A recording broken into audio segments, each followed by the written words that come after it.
ఓం శ్రీ మాత్రే నమః. వారాహి మాతను మనసులో స్మరించుకుంటూ మనం ఈ వీడియోలోకి వెళ్లిపోదాము. బ్రహ్మ ముహూర్తంలో మనం వారాహి మాత పవిత్ర మంత్రాన్ని ఉచ్చరించడం వలన ఎన్నో దివ్య శక్తులు వస్తాయి.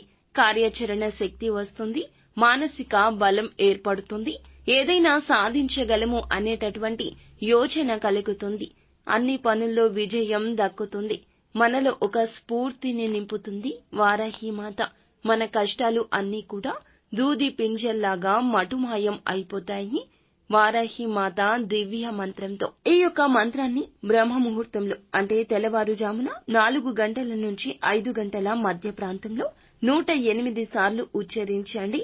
ఎటువంటి నియమాలు లేవండి. కాళ్ళు చేతులు ముఖం కడుక్కొని కూడా మనం ఉచ్చరించొచ్చు. ప్రశాంతంగా ఒకచోట కూర్చొని ఈ యొక్క మంత్రాన్ని ఉచ్చరించండి. ఓం అతిశయ కార్యసిద్ధయే నమః. ఈ యొక్క మంత్రాన్ని 108 సార్లు పాటించండి.